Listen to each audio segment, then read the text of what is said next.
شكله مو قانوني والله، حسبالك بيشي، لازم اتخلص منه بأسرع وقت.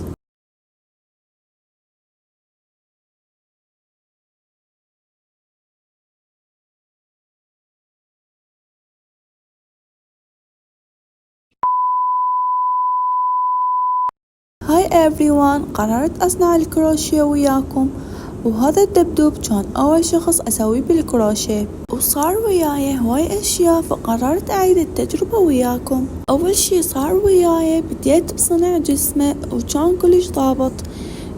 ومن قناة أخذته من قناة باليوتيوب وحفظت الرموز فتركته، ورا فترة قررت أكمله بس لقيت روحي ناسة كل شي حفظته، فقررت أكتب كل الرموز بهذا الدفتر.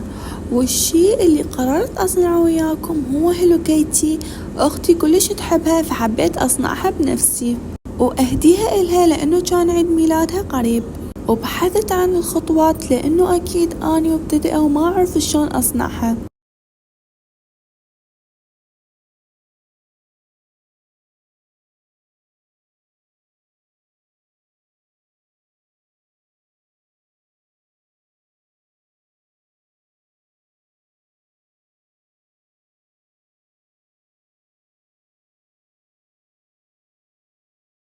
وبعد بحث طويل أعجبتني هذه النسخة من هيلو كيتي، لكنني قررت أن أستبدل اللون الأحمر باللون الوردي لأنه برأيي سيكون أجمل. عندما بدأت بالخطوات الأولى كانت صعبة جدا، وأعدت هذه الخطوة ربما 10 مرات لأني كنت أنسى عدد الحلقات التي صنعتها أو لا أعرف اسم الغرزة تماما، لكنني لم أستسلم وأكملت العمل حتى النهاية. وكنت أشاهد في ذلك الوقت مسلسل شمع في البراري الخضراء. وبالمناسبة هذا الفيديو قديم، ومن الواضح أن الأجواء كانت شتوية، حتى الملابس التي أرتديها شتوية. وأول شيء بدأت به كان الرأس، اتبعت نفس خطوات الفيديو، وبصراحة كان الرأس هو أصعب جزء صنعته.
وفي ذلك الوقت كان لدي دوام في الجامعة، فلم يكن لدي وقت كاف، واستغرقت في صنعها قرابة شهر كامل.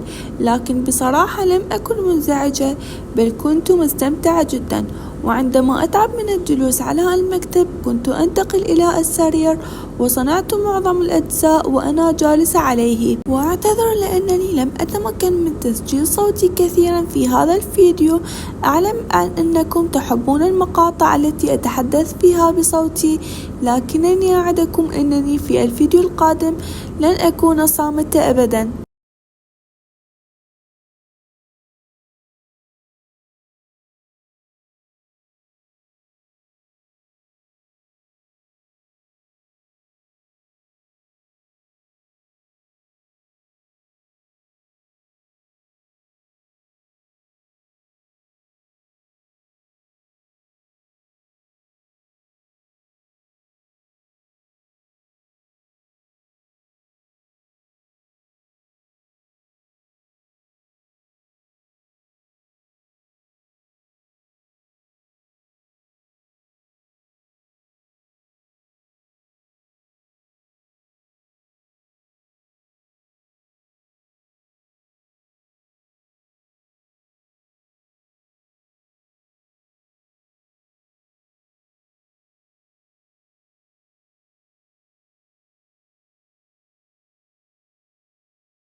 وهنا تنتهي رحلتي معكم في هذا الفيديو.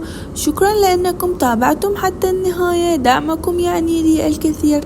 لا تنسوا الإعجاب والاشتراك إن أحببتم المحتوى، وشاركوني آراءكم وتعليقاتكم. نلتقي قريبا في فيديو جديد وتجربة جديدة. إلى اللقاء.